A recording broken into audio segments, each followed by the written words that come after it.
bienvenue dans ce nouvel épisode. Nous sommes très heureux de vous retrouver. On a la pêche. Moi, c'est Asita. Moi, c'est Jean-Daniel. Et moi, c'est Patricia. Et donc, aujourd'hui, comme vous le voyez, on a une invitée avec nous, avec qui on va échanger et discuter.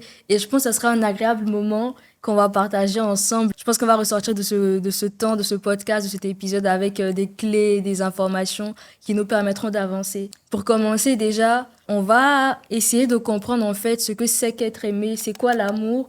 Et en termes de contexte, quand je préparais l'épisode, je suis tombée sur un épisode du journal Le Monde en fait, qui date d'octobre 2024, qui expliquait qu'en ce moment, il y a une épidémie de jeunes qui se sentent seuls, isolés. Dans l'épisode, en fait, ils expliquaient qu'il y avait un jeune homme qui avait une copine, mais qui n'avait pas d'interaction amicale, qui n'avait pas d'amis, donc qui rentrait chez lui directement après le travail. Et il se sentait super seul, en fait, malgré le fait qu'il y avait son ami, enfin, sa copine avec lui. C'est vrai qu'en ce moment, plein de personnes sont en couple, plein de personnes ont peut-être leur famille autour d'eux, mais ils ne se sentent pas forcément aimés. Ouais. Donc, qu'est-ce que c'est qu'être aimé, en fait? Comment savoir qu'on est aimé? Comment ressentir l'amour que les personnes qui nous entourent nous donnent? Et comment aussi réagir vis-à-vis de ça? C'est vraiment ce qu'on va essayer de comprendre aujourd'hui. Déjà, pour vous, c'est quoi l'amour? Alors, je propose qu'on commence par notre invitée. Ok. Patricia. Oui, alors déjà, je suis Patricia. Donc, moi, je suis chrétienne. Pour moi, l'amour, c'est le fait de compter pour quelqu'un, d'avoir de l'importance pour quelqu'un. On va dire un sentiment qui est fort, qui pousse à vouloir se rapprocher d'une personne et à s'engager vis-à-vis de cette personne. Ouais. Effectivement. Bon, moi j'ai fait mes recherches un peu aussi. Selon le dictionnaire, selon Wikipédia, en fait, l'amour, c'est un sentiment d'affection et d'attachement qu'on a envers un être vivant, une chose, mais un être vivant généralement. Ça pousse en fait à avoir une certaine proximité avec la chose ou avec la personne. Si je devrais parler, pour moi, c'est un peu comme ce qu'a dit Patricia. L'amour, c'est vraiment ce sentiment de plaire à quelqu'un, d'être attiré, d'être bien, de se sentir bien, de pouvoir être soi-même avec les personnes qui sont autour de nous. Et donc, pour moi, c'est un peu ça déjà pour commencer l'amour. Moi, je trouve les définitions que vous avez données super. Mais moi, en tout cas, personnellement, pour moi, l'amour, c'est quelque chose de super complexe. Parce que des fois, ça peut être bien, comme ça peut être super compliqué, pour ne pas dire douloureux, franchement énigmatique, en fait. Et du coup, pour moi, c'est vraiment ça. Il y a ce côté, comme vous avez dit, en fait, qui est super bien. Et il y a vraiment ce côté complexe, en fait. Je pense que c'est ça qui fait qu'on a du mal, des fois, à ressentir l'amour que les gens nous donnent et à vraiment savoir si on est aimé ou pas. Et du coup, si on prend cette optique où l'amour c'est bien et en même temps l'amour c'est complexe, comment on sait qu'on est aimé en fait? Comment on sait que les personnes autour de nous ils nous aiment? Et comment on fait pour être situé? Très bonne question. Très bonne question. Mais c'est vrai que c'est complexe parce que, comme tu dis, on est tous différents. Et chacun a ses besoins, chacun a aussi son histoire, son passé, ses traumas. Parfois, il y a des gens qui ont été abusés dans le passé. Ça façonne beaucoup la façon dont tu aimes, tu reçois l'amour. Donc, je crois qu'il faut aussi savoir comment toi-même tu veux être aimé et comment les gens autour de toi aussi reçoivent cet amour et la donnent. Et je crois que ça commence par se connaître déjà, soi-même, avant même d'attendre quoi que ce soit des autres. Je trouve ça très intéressant ce qu'elle a dit. Ça nous emmène à nous demander, mais l'amour vient d'où en vrai? Parce qu'on parle d'amour, de recevoir de l'amour, mais l'amour en lui-même, il vient d'où de façon spécifique ou unique? Moi, j'ai suivi beaucoup de films, beaucoup de séries, et j'ai compris que l'amour, en fait, c'est comme si ça nous tombait dessus parfois. On peut rencontrer des gens dans les transports, à l'école. C'est comme si on leur parle et c'est comme si on se connaissait depuis longtemps. Il y a comme une sorte de proximité qui se crée. Dans l'énigme du coup de foudre. Exactement, coup de foudre amical, amoureux, peu importe. Et ça fait que parfois ça nous tombe dessus et on commence juste à apprécier la personne, on l'aime pour ce qu'elle est, on aime ses qualités, on a des points communs qui facilitent beaucoup les choses. Donc moi je dirais déjà, parfois l'amour vient de là. C'est comme une sorte de prédestination, entre guillemets, qui fait qu'on s'entend plus avec une personne qu'avec une autre, quoi. Ok. Donc, c'est un peu là, tu vas plus sur l'axe de la connexion, soit ça match directement au feeling. Quand ça match. Après, il y a des cas aussi. Mais après, des fois, ça match pas, mais avec le temps, ça finit par matcher. Du coup, ouais, effectivement, en tout cas, il y a ce lien de connexion. Et toi, qu'est-ce que tu en penses? Bon, après, moi, j'ai aussi fait quelques recherches et j'ai vu que, par exemple, si on regarde un scientifique, il va vous dire que l'amour, c'est quelque chose de biologique. C'est quelque chose que tu ressens dans ton corps parce qu'il y a cette hormone de l'amour qui est appelée l'ocytocine que tu produis lorsque tu es à côté de quelqu'un ou que tu passes du temps avec quelqu'un que tu aimes bien. Il disait même que l'amour, c'est une sorte d'élément de survie. Parce que si tu ne te rapproches pas des personnes qui sont comme toi, finalement, tu vas rester, tu ne vas plus pouvoir te reproduire. Et sans amour, finalement, on ne serait pas 8 milliards sur Terre, clairement. Donc, il y a aussi cette explication scientifique qui pourrait nous expliquer ce que l'amour. Et je trouve ça vraiment super, les différents aspects en fait, que vous avez donnés. Et franchement, moi aussi, j'ai essayé de réfléchir par rapport à ça. Et moi, j'ai déduit que l'amour, c'est un sentiment naturel déjà qui émane de nous-mêmes. Donc, comme tu as dit, il vient naturellement, c'est ça qui permet de se mettre en couple, d'avoir des interactions sociales, comme tu as dit. Mais c'est aussi quelque chose qui vient à partir des pensées. Donc, ce qu'on observe autour de nous. Donc, des fois, en fait, il y a des personnes, si je prends dans le cadre des sentiments amoureux, parfois, tu vas avoir une personne, elle rencontre une autre personne, et la personne correspond pas forcément à son type de personne avec qui elle se voit. Et à force de parler avec cette personne, en fait, et comme ça, dire, en fait, je l'aime bien. Du coup, les paroles et tout ce qui s'est passé autour ont fini par l'influencer. Et du coup, le sentiment amoureux est né, en fait, des interactions et des échanges qu'ils avaient. Donc, la personne a certainement commencé à penser à ça. Elle dit, ah, mais il parle comme ça ou elle parle comme ça. Mais au final, en fait, je pense que je commence à l'aimer. Et du coup, c'est pas quelque chose qui est venu naturellement, mais ça a été influencé, en fait, par tout ce qui s'est passé autour. Le fait de côtoyer la personne, d'aller plus profondément que ce que tu vois de manière superficielle. C'est vraiment un sentiment naturel, mais aussi qui peut naître par échange, etc. Effectivement. Bon, j'avais un ami qui me répétait tout le temps, la proximité crée les sentiments, la proximité crée les sentiments. Et en fait, c'est ça. C'est que soit on est attiré par la personne, soit on est forcé à rester ensemble. Et le fait d'être forcé, tout d'un coup, ça vient. Tout d'un coup, tu commences à apprécier la personne. Une anecdote, quand j'ai eu mon bac, du coup, j'ai changé d'école. J'étais habitué avant à ne jamais avoir de changement. Je connaissais tous mes amis depuis la maternelle, on était ensemble. Et lorsque j'ai changé de milieu, c'est des gens que je ne connaissais pas, on n'avait pas forcément des points communs, ni la même vision des choses. Je me suis dit, mais qu'est-ce que je fais ici? Et avec le temps, j'ai appris à les apprécier, à les aimer. Et en fait, j'ai passé 3 années extraordinaires. Alors que pour moi, je me disais, mais ça allait être compliqué. Et avec le temps, on a commencé à apprendre à se connaître. Aujourd'hui, on est encore en contact, on s'aime bien, on s'apprécie. Donc vraiment, l'amour, c'est un sentiment curieux. Franchement, c'est vraiment quelque chose de super complexe parce que des fois, tu vois un truc, tu dis non, j'aime pas. Mais après, avec le temps, en fait, tu commences à apprécier. Tu dis, ah, mais en fait, j'ai trop jugé le truc à l'avance. En voyant ça, en fait, la prochaine question que j'ai, c'est qu'est-ce que être aimé?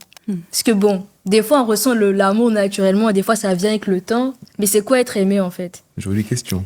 Très bonne question. Alors, je crois que chaque personne va répondre différemment. Parce que, comme je le disais tout à l'heure, pour moi, être aimé, c'est pas forcément ce qui est aimé pour chacun. Pour moi, par exemple, être aimé, c'est l'une des choses, mais c'est pas que ça. C'est, par exemple, être vu dans une multitude. Bien que je sois dans une masse de personnes, je me sens aimée quand je sens que je suis spéciale au regard de cette personne, aux yeux de cette personne-là. Étant quelqu'un d'assez réservé, on va dire, qui n'aime pas trop être sous les feux des projecteurs, je me sens aimée quand je sens que je ne suis pas juste un numéro, quelqu'un de plus, mais que j'ai vraiment une place spéciale. Il y a vraiment une attention en fait, qui est portée sur toi. Que cette personne ne va pas donner à d'autres de manière égale, mais qui est vraiment propre à moi et ma relation avec cette personne-là. Moi, je me sens aimé lorsque je suis compris. C'est-à-dire que pour moi, j'aime pas beaucoup parler pour avoir certaines choses.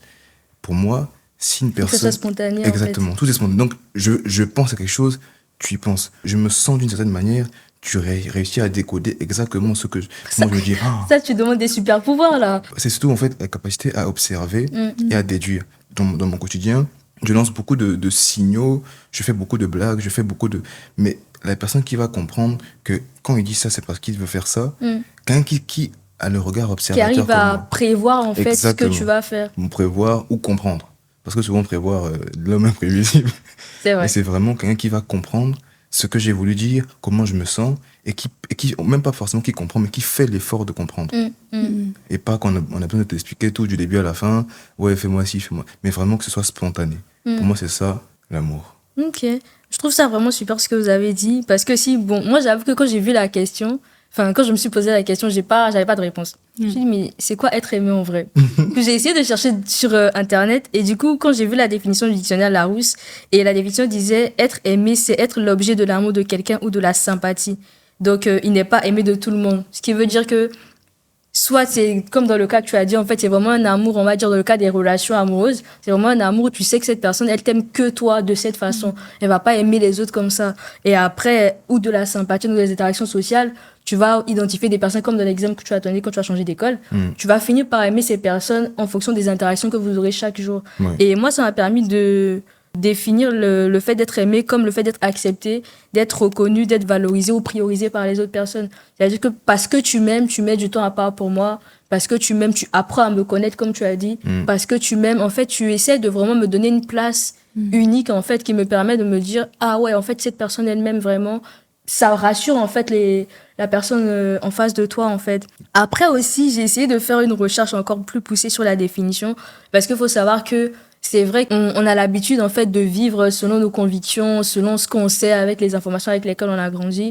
Mais j'ai vraiment pris l'habitude de chercher à savoir qu'est-ce que Dieu dit de l'amour. Être aimé, en fait, selon Dieu, c'est quoi?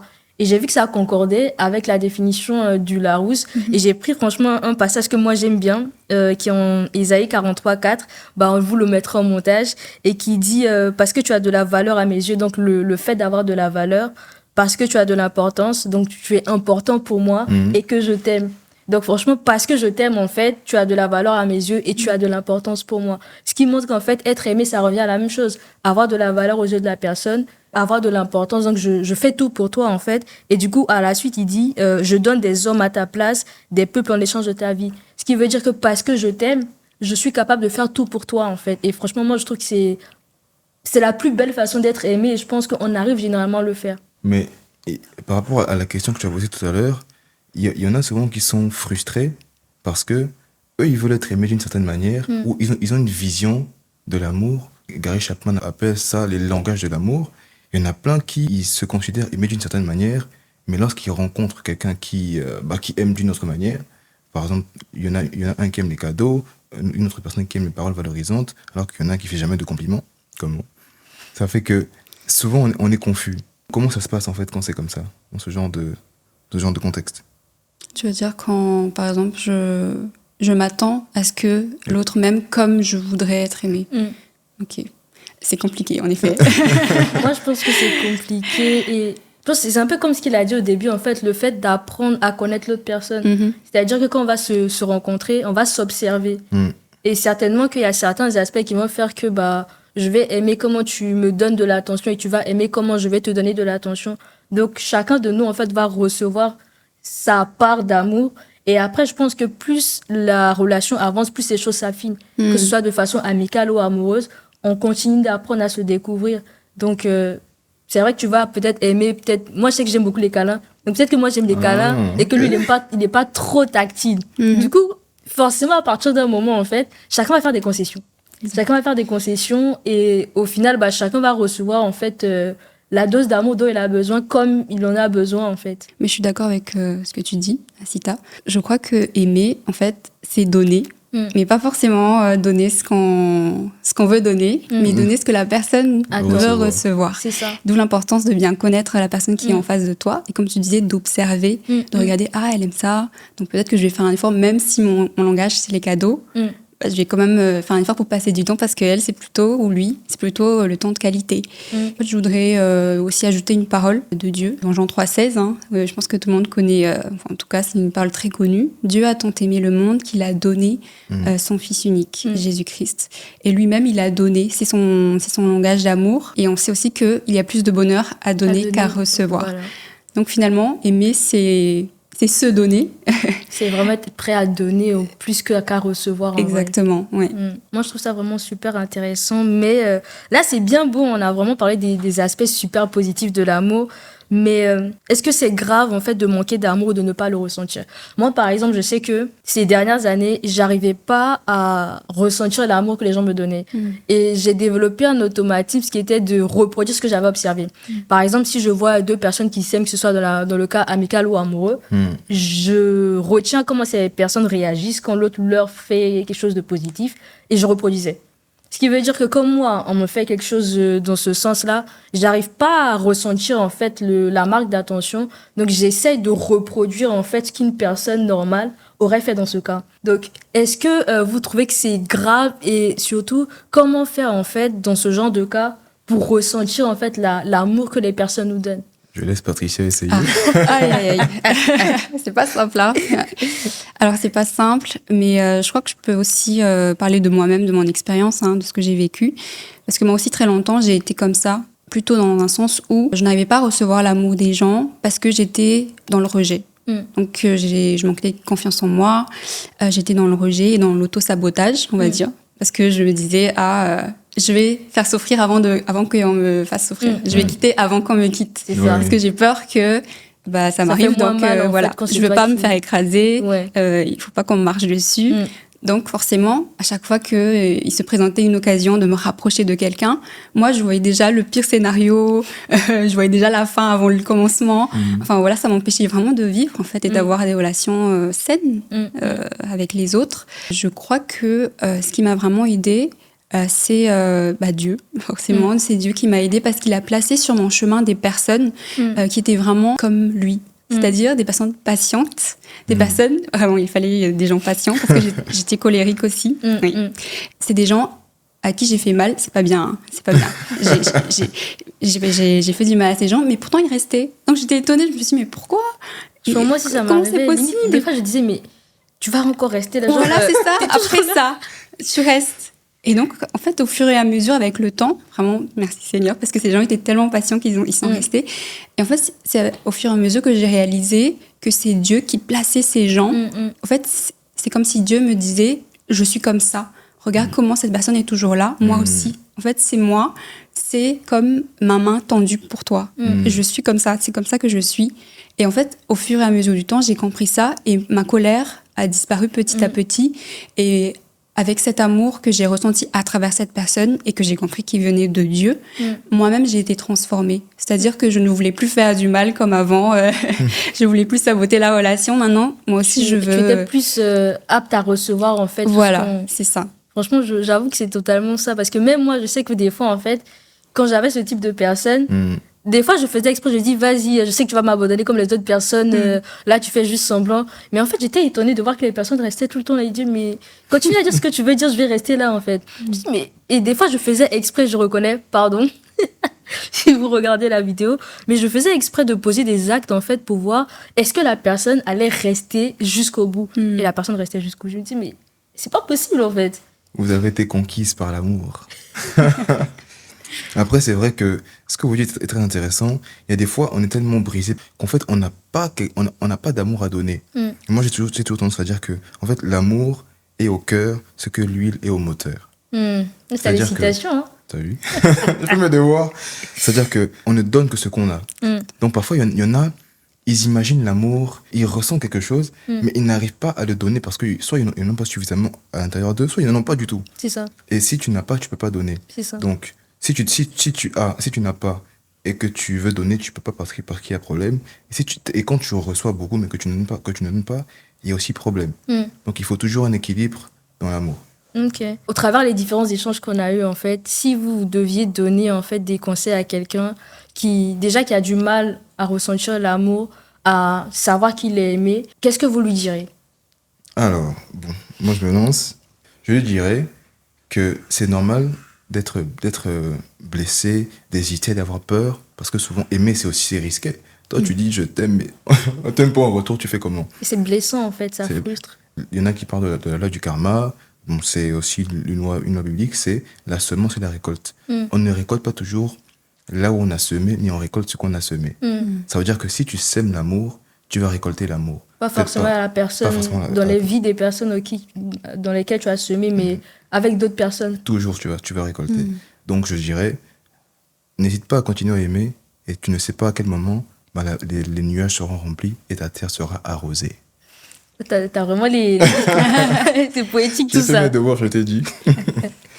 Alors moi, comme conseil que je donnerais à une personne, je l'ai dit rapidement tout à l'heure, c'est déjà s'aimer soi-même. Parce que la parole dit « aimez les autres comme vous-même ». Donc avant d'aimer les autres, déjà, aime-toi toi-même. Et avant ce verset encore, il y a un premier commandement que Dieu donne, c'est aime ton Dieu.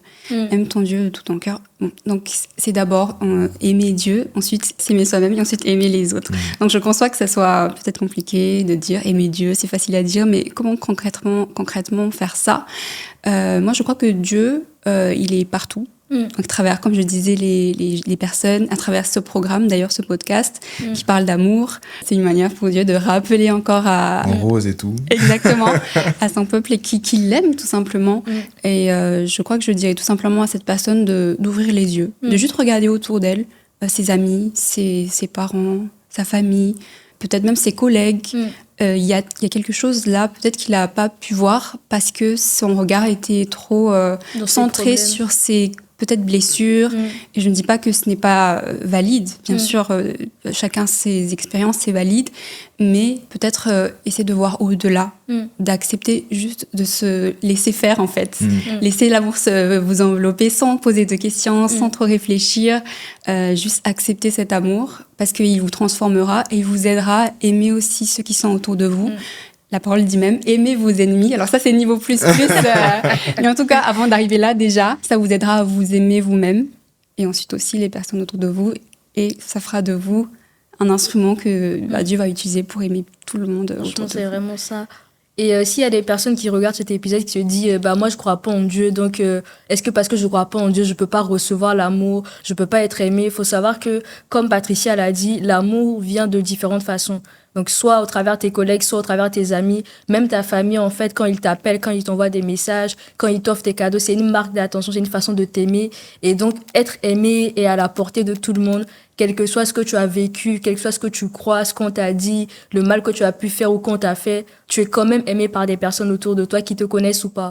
Donc on termine cet épisode sur cette note qui est de savoir que tu es aimé, que tu n'es pas abandonné, que même si l'amour que tu veux recevoir ne vient pas des personnes par qui tu attends de recevoir, comme il a dit, en semant l'amour dans la vie d'autres personnes, en appelant, en portant des marques d'attention, tu vas recevoir également ces marques d'attention-là. Donc, on t'encourage vraiment à apprendre à ouvrir les yeux, à faire attention aux attentions que les gens te portent autour de toi et tu te rendras compte assurément que tu es aimé et que tu reçois de l'amour de tout le monde. Donc, on se dit à bientôt. Merci à Patricia de nous avoir fait l'honneur de nous rejoindre pour ce podcast et merci aussi à Jean-Daniel pour ses citations philosophiques.